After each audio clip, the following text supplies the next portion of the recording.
ready to go? Yes. Yeah, whenever you're ready. My name is Wendy and I like reading, and I've been challenged to read something that's out of my normal comfort zone. I'm reading from Pixel Juice, Jeff Noon, Part 2, Infection's Courtship, and I'm reading a little story called Chromosoft Mirrors, version 4.2.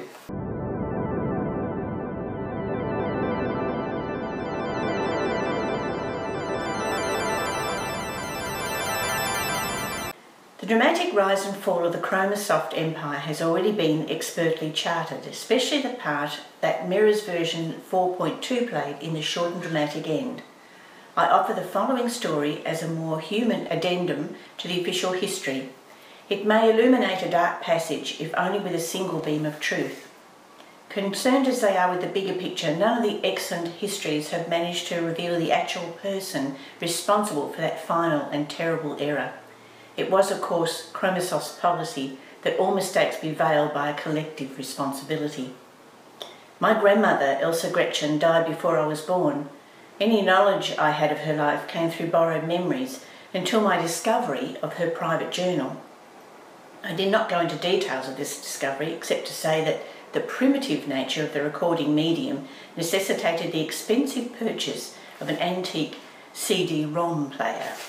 Elisa was on the famous skunk team that came up with the original idea for the Mirrors technology, codenamed the Alice Project, and was active during all stages of its development and demo testing. Later on, she was assigned to the troubleshooting team, which suffered heavily during the fretful launch period. Version 1.0 was riddled with bugs, and the new intersurface itself so strangely inhuman that the critics were quick to predict the company's demise, especially with its main competitors rising high on the Back to Nature campaign of the fashionable DOS revival.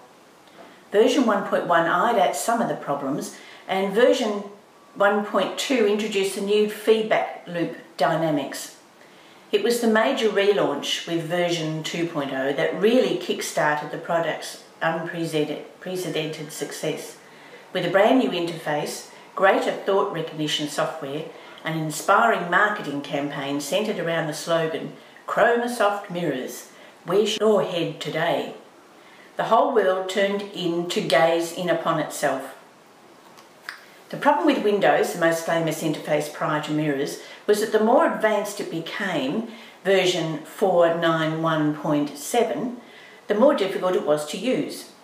And for all its increasing complexity, still all you ever did was use the technology. It never used you. Thus was the Mirrors project initiated. A new simplicity was called for, something beyond Windows, beyond the blinkered one-way gaze. Although my grandmother makes no claims to inventing the actual concept, she does write that the name Mirrors was her invention. It came to her in a flash one evening in a Parisian hotel bathroom after a vigorous bout of continental-style lovemaking, as she puts it in her journal. It wasn't the first system to use thought recognition, of course, but the first to successfully marry it with a usable feedback loop. Put simply, previous attempts allowed you to change the screen by thinking about the changes, but only Chromosoft allowed the information to redirect your thinking in turn. The Mirror system really was a new way of working, a new way of being. Where's your head today? Gone downloaded. As it did with the invention of the typewriter and the word processor, a new type of creation emerged from the Mirror. Suddenly, speed of subconsciousness novels were all the rage. Punctuation mutated into mere rhythm, narrative dissolved, symbols became deeper, more dreamlike, more dangerous. Version 3.0 introduced the concept to a network. Version 3.4 to the internet. These were radical upgradings with long-lasting social effects, because although it wasn't strictly true that we're all telepathically linked, it certainly felt like it. The internet's long-promised revelation of the global soul suddenly seemed less of a pipe dream, more of a God-given right. Version 4.0 added little that was new, merely a cosmetic repackaging to fend off the latest clones. 4.1 was another tweak job, and it was this version that became the standard for the next 3 years. The puppet will always find a use for its own technology, and usually in secret. Nowhere in Mirror's manual did it warn against remaining connected whilst asleep. Nowhere in the manual did it mention even that such a thing could be done. And nowhere did it mention this effect could have on human psyche. The ability to get up in the morning, simply to access a correct document and then to view, or rather review, your dreams of the night just gone. Could the company have seen how this would lead to possible madness? A knowing of oneself that was too deep, too far-ranging? Where's your head today? Why, it's playing with the burning giraffes, dancing with a turquoise lobster on top of a grand piano, thank you, Mr. Penguin. Many were affected by this dream knowledge, and many did not make the journey back from the twisted inner world. I can now reveal that it was my grandmother, Elisa Gretchen, who developed and introduced the disabled dream switch to version 4.2 of the Mirror system. Approximately 6% of the world's population activated this facility before the dangers of it were realised. Could Chromosoft, could my grandmother, really have so easily forgotten the feedback loop in the user-device interface? Her journal mentions little of the moment of invention and even less of the subsequent events, except to note the burning sense of shame that welled up within me, a shame that persisted even after the corporation had taken control of all responsibility. Her last recorded entry simply reads, "I can do no more."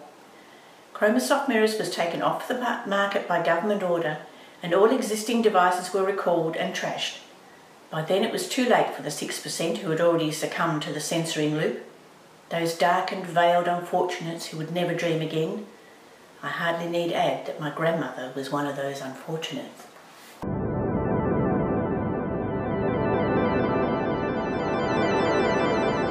I really enjoyed it, and I think I'll probably read a bit more Jeff Newton. Oh, good. Oh, good. Because I was going to ask you how you found it. I picked it because of the story, but I also picked it because it had lots of weird programming jargon and did, and I had numbers to read them through stuff. quite a bit. The numbers are the problem, because I say O and I think that it should be 0 or 0 or something like that. So I read books that are a bit older than that. It's like nothing I've read before. I also picked it too because this is a relic from the 90s or the 2000s. Yes. Like he talks about the internet sort of like it's a new from 1998. Yes. So actually this is quite an old book anyway. They're sort of challenging Microsoft, which must have been like the god of the... Yeah, and talking about the internet when a lot of people probably didn't have personal computers, maybe? I don't know. Yes, true. Yeah. It's crafted well. The story is actually written well. If a book is written well, you can tell any story, I feel. If you've got a really good story and it's not crafted properly, it loses something, but it's crafted nicely. I think that it's easy to read and easy to read out loud, which is another thing that's difficult to do. He was quite popular at the time because of all the rave culture, and a lot of his stories are very psychedelic, almost like looking at a flyer for an outdoor rave or something like that. I had to read a few times before I understood the loop part, which was pretty full on. Really. What do you mean the loop part? Like the fact that it can use you, and it can you just have to look at something and not only tells you what you're thinking, but how you're going to react to that. And yes, I thought that was really fascinating. Are you going to suggest some reading for me at some point? Yes, I am. I've been debating whether some. I was going to originally think of some Shakespeare, but Shakespeare is really quite difficult. I've never read Shakespeare, so it would be a challenge. It would be a challenge because it's not easy to read at times, but I'm thinking Charles Dickens. Have you ever read any Dickens? I haven't read any classics. Thank you so much for participating. It's a pleasure. I'll turn this off now.